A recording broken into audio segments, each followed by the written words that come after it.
හරි. සුබ දවසක් වේවා දුවේ පුතේ සියලු දෙනාටම.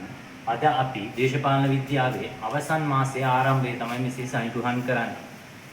අද තමයි මගේ පළවෙනි වීඩියෝ එකෙන් මම ඔයාලා හම්බෙන්නේ ඉන්නේ. මුලින්ම කතා කරන්න තියෙන්නේ ඉතා කෙටියෙන් විස්තර කතා කරන්න සිද්ධ වෙනවා. මොකද හේතුව අපිට තියෙන තව මාසයයි. ජීවිතේ හැරවුම් ලක්ෂයක් හොයාගෙන යන ගමනේ අවසාන මාසයේ විදියට තමයි අද සලකන්න පුළුවන්. හරි.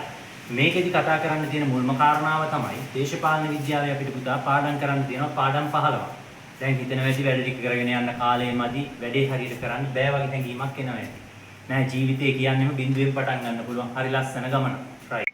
මාස දවස් 30ක් තියෙනවා පුතා 30 දවස් 15 දවස් පාඩම් 15ක් තියෙනවා අපිට පාඩම් දවසකට පාඩම් දෙක ගානේ කතා කරත් අපිට දවස් මේ වැඩේ ඉවර කරගන්න පුළුවන්. මාසේ දවස් 30ක් තියෙනවා 30න් අපි එක පාඩමකට දවස් දෙක ගානේ වෙන් කරනවා. හරි. කොහොමද අපි මේ වැඩේ කරන්නේ? හරිම සරලයි. අපි ගාව දැන් නෝට් තියෙනවා. මොකද හේතුව දුවේ පුතේ ඔයාලා කොතනින් හොයා බාගත්ත නෝට් ටිකක් ඇති නෝට් ටිකක් තියාගෙන තමයි මේ ගමනට ලෑස්ති වෙලා ඉන්නේ. හරි.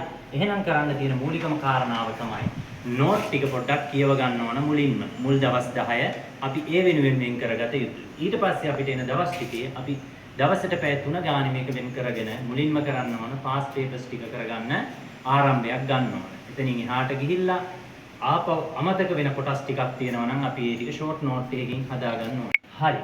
පුතේ දැන් අවසාන වශයෙන් මම අද කෙටියෙන් කතා කරන්න මොකද ඔයාලගේ වටිනා කියන වෙලාව අද පොඩි වෙලාවක් අරගෙන තමයි මම ඔයාලව දැනුවත් කරේ. හරි.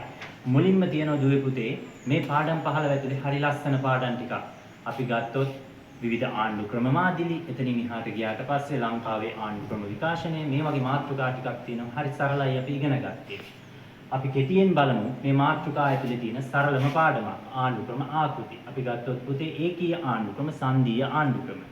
අර්ධ සංදීය සහ සංදීය. මෙන්න මේ කියන ආණ්ඩු ක්‍රම පාඩම් කරන්න හරි සරලයි. එකිනෙකට දිශ් වෙලා ගියපු සුළු කරුණු වලින් විතරයි මේක වෙනස් වෙන්නේ. එතනින් එහාට ගියන් පස්සේ විධායක බලය මත පදනම් වෙලා ජනාධිපති ආණ්ඩු ක්‍රම, කැබිනට් ආණ්ඩු ක්‍රම වගේම මිශ්‍ර ආණ්ඩු ක්‍රම කියන ඒවාත් අපිට ඉගෙන ගන්න තියෙනවා. අපි ඉගෙනගෙන තියෙනවා. මම බලාපොරොත්තු වෙනවා මින් ඉදිරියට දාන වීඩියෝ තුලින් යම් කිසි හෝ දැනුමක් ලබා දෙන්න පුළුවන් වීඩියෝ ටිකක් ඔයාලට ලබා දෙන්න.